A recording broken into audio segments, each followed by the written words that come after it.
Hey guys, welcome back to our channel. Welcome back to another movie review. സുഹൃത്തുക്കളെ, ഈ വർഷത്തെ ആദ്യത്തെ പടമായിരുന്നടേ. അയ്യോ അയ്യോ അയ്യോ അയ്യോ.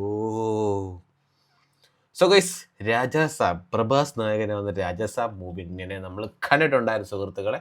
ഞാൻ ഇതിൻ്റെ ട്രെയിലർ ടീസറെ കണ്ടപ്പോഴേ എനിക്ക് ഇതൊരു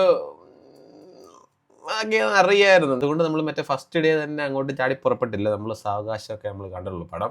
രാജാസാബ് പടം റൈറ്റ് ചെയ്തിരുന്നതും ഡയറക്റ്റ് ചെയ്തതും മാരുതി എന്ന് പറയുന്ന ആളാണ്.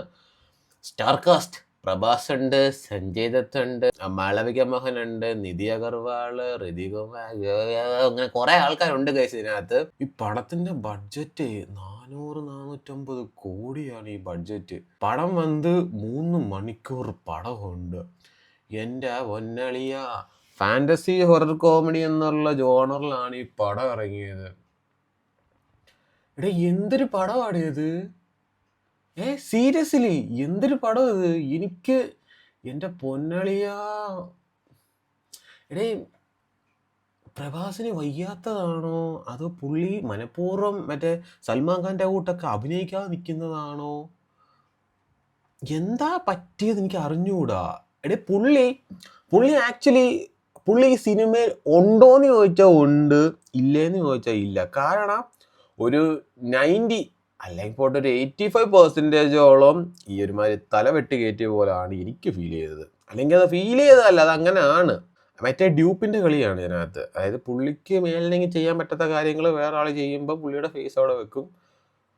അങ്ങനെയാണ് ഈ പരിപാടി മൊത്തം പോയേക്കുന്നത്. പിന്നെ അതുപോലെ പുള്ളിക്ക് ഒട്ടും സ്യൂട്ടാവാത്ത പുള്ളിയുടെ ഒരു വിഗ് മുടി. അയ്യോ അയ്യോ അയ്യോ അയ്യോ.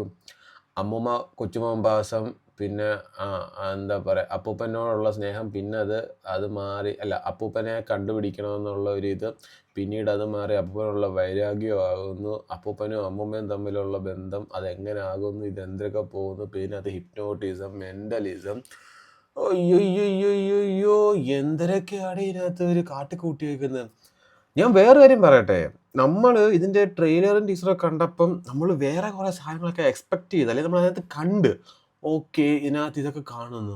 ആ സാധനം ഒന്നും ഈ പടത്തിനകത്തില്ല. അതായത് ഇതിൻ്റെ ട്രെയിലറിലോ ടീസറിലോ അങ്ങാണ്ട് അതൊരു കൊട്ടാരത്തിനകത്തോട്ട് വരുമ്പം ഈ താഴെയും കുറച്ച് ആൾക്കാർ, ഇതിൻ്റെ മേളിലായിട്ട് സീലിങ്ങിലായിട്ട് വേറെ കുറേ ആൾക്കാർ, അവിടെ വേറെ ലുക്കിലുള്ള പ്രഭാസിനെ കാണിക്കുന്നുണ്ട്. ആ പ്രഭാസ് എവിടെ? ആ പ്രഭാസിനെ ഞാൻ കണ്ടില്ലേ ഈ പടത്തിൽ. അത് പോരാഞ്ഞിട്ട് ഈ പടത്തിന് സെക്കൻഡ് പാർട്ട് കൂടെ ഉണ്ട്. രാജാസാബ് സർക്കസോ അങ്ങനെ എന്തോ പറഞ്ഞുകൊണ്ട്.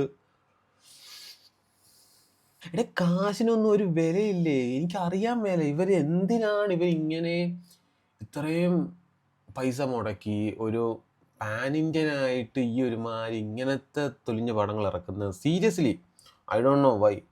കാശിനൊന്നും ഒരു വിലയില്ലേടേ. എന്നാൽ പിന്നെ നിങ്ങൾ ഈ പാൻ ഇന്ത്യൻ ഉണ്ടാക്കാതെ നിങ്ങൾ അവിടുത്തെ ഭാഷയിൽ തന്നെ, അതായത് തെലുങ്ക് ഭാഷയിൽ തന്നെ നിങ്ങൾ ഇങ്ങനത്തെ പടങ്ങളൊക്കെ വെക്കുക.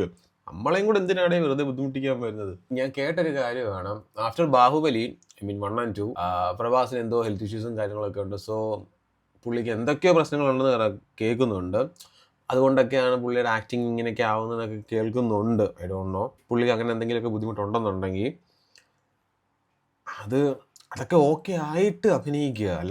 അല്ലാതെ ഒന്നും പറ്റാത്ത രീതിക്ക് ഈ ഡ്യൂപ്പിനെ വെച്ചുകൊണ്ട് തലവെട്ടിക്കയറ്റി അഭിനയിക്കുകയാണെന്നുണ്ടെങ്കിൽ, ചുമ്മാ ആൾക്കാരെ പറ്റിക്കുന്ന രീതിക്ക് എന്തിനാടേ പടം ചെയ്യുന്നത്? പ്രേതമായിട്ട് സഞ്ജയ് ദത്തിന് പുള്ളിക്കൊക്കെ ഒരു വേറെ ലെവൽ ഓഫ് ഫേസ്, ഒരു ഐഡൻറ്റിറ്റി, അങ്ങനെയുള്ള ഒരിതൊക്കെ ഉണ്ട്. പുള്ളി റീസെൻ്റ്ലി ആയിട്ട് പല ഭാഷയിലെ പല പടങ്ങളിൽ കൊണ്ടുവന്ന് പുള്ളിയെ വെറും കോമാളിയാക്കുന്നുണ്ട്. ഇതിനകത്ത് കോമാളി അല്ലെന്നുണ്ടെങ്കിൽ പോലും ബട്ട് സം കൈൻഡ് ഓഫ് ഒരു കോമാളി രൂപത്തിലാക്കിക്കളഞ്ഞു. കുറച്ച് പ്രിപ്പയർ ആയിരുന്നത് കൊണ്ട് എനിക്ക് അത്രയ്ക്ക് ഇങ്ങോട്ട് വലിയ ഇതായില്ല. ഐ നോ ഇതിങ്ങനെയൊക്കെ ആയിരിക്കുമെന്നുള്ള എന്തോ ഒരു ഇൻഡ്യൂഷൻ്റെ പുറത്ത്, അല്ലെങ്കിൽ ആ ട്രെയിലർ ടീസറും കണ്ടപ്പം ആ ഒരു ഇതിൻ്റെ പുറത്തൊക്കെ പോയതുകൊണ്ട് വലിയൊരു ഇതായിട്ട് വന്നില്ല. ബട്ട് എന്നാൽ പോലും അൺസഹിക്കബിൾ രാജാസാബ്. അമ്മമ്മയാണെങ്കിൽ അൽഷിമേഴ്സ് പേഷ്യൻ്റ്, അപ്പൂപ്പനെ കണ്ടുപിടിക്കാൻ നടക്കുന്നത്. പിന്നെ നമ്മൾ കുറേയൊക്കെ കണ്ടു കഴിയുമ്പോഴത്തേക്ക് പറയാം അപ്പൂപ്പൻ അതല്ല, അപ്പൂപ്പൻ ഇതാണ്, അപ്പൂപ്പൻ പ്രേതമാണ്, മാങ്ങാത്തൊലിയാണ്, തേങ്ങാക്കൊലയാണ്. അയ്യോ. റിയൽ ആയിട്ടുള്ള പ്ലേസിലൊന്നും ഇവർ ഷൂട്ട് ചെയ്തിട്ടേ ഇല്ല. ഇവർ മറ്റേ എല്ലാം നമ്മുടെ ഹോളിവുഡ് മൂവീസിനെ കൂട്ട്, അവഞ്ചേഴ്സിൻ്റെ അതൊക്കെ കൂട്ട് അല്ലെങ്കിൽ അവതാർ അവഞ്ചേഴ്സ് എന്നൊക്കെ പറയുമ്പോൾ ഒരു റൂമിനകത്ത് അല്ലെങ്കിൽ ഒരു വലിയൊരു ഹാളിനകത്ത് ഇവർ കംപ്ലീറ്റ് സെറ്റൊക്കെ ഇട്ട് CGയും VFX ഒക്കെ ഉപയോഗിച്ചായിരിക്കും പടങ്ങളൊക്കെ ചെയ്യുന്നത്. പക്ഷെ അത് കാണുമ്പോൾ ഇറ്റ്സ് നൈസ്, ഒരു ഡീസൻസി അല്ലെങ്കിൽ ഒരു വിഷ്വൽ ക്വാളിറ്റി സാധനങ്ങളൊക്കെ ഉണ്ട്. ഇവരതിൻ്റെ മറ്റേ 144p പിടിച്ചേക്കുന്നത് കംപ്ലീറ്റ്.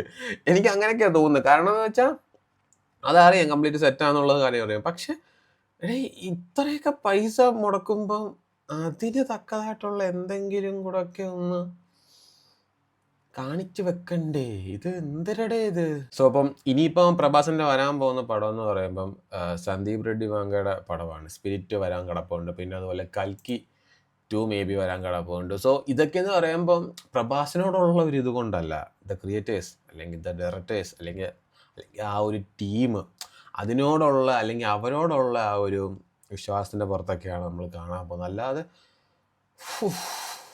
പിന്നെ ആകെപ്പാട് എനിക്ക് പറയുന്നത് ഒരു പ്ലസ് പോയിന്റ് എന്താ തോന്നുന്നത് വെച്ച് കഴിഞ്ഞാൽ, നോർമലി പ്രഭാസ് ഒരുമാതിരി മസിൽ പിടിച്ച് അല്ലെങ്കിൽ ഭയങ്കരമായിട്ട് ബലം പിടിച്ച് അഭിനയിക്കുന്നത് പോലെയാണ് എനിക്ക് പൊതുവെ തോന്നാറുള്ളത്. ഈ പടത്തിനകത്ത് ഇച്ചിരി ഫ്ലെക്സിബിൾ, അതായത് കംപ്ലീറ്റ്ലി ഫ്രീലി ഫ്ലെക്സിബിൾ ആണെന്ന് ഞാൻ പറയുന്നില്ല, ബട്ട് എന്നാൽ പോലും കമ്പാരിറ്റീവ്ലി മറ്റു മൂവീസ് വെച്ച് നോക്കുമ്പോൾ ഈ പടത്തിനകത്ത് പുള്ളി ഒരു ശകലം ഫ്ലെക്സിബിളായിട്ട് എവിടേക്കോ പെർഫോം ചെയ്തതായിട്ട് എനിക്ക് തോന്നി. അത് മാത്രമാണ് ആകെപ്പാടെ എനിക്ക് തോന്നിയൊരു പ്ലസ് പോയിന്റ്. എന്താണേലും താല്പര്യമുള്ളവരാണെങ്കിൽ പോയി കാണുക രാജസാബ്. ഞാൻ പറയാനുള്ളത് മുന്നേ പറഞ്ഞ് OTT ആകുമ്പോൾ വേണമെങ്കിൽ കാണുക. താല്പര്യം ഉണ്ടെങ്കിൽ മാത്രം, അതായത് നിങ്ങൾക്ക് കളയാൻ കുറേ സമയം ഉണ്ടെങ്കിൽ മാത്രം കാണുക. OTT ആകുമ്പോൾ പോലും ഇൻകേസ് നിങ്ങൾക്ക് തിയേറ്ററിൽ തന്നെ കാണാൻ താല്പര്യം ഉണ്ടെങ്കിൽ മസ്റ്റായിട്ട് നിങ്ങൾ പോയി കാണുക.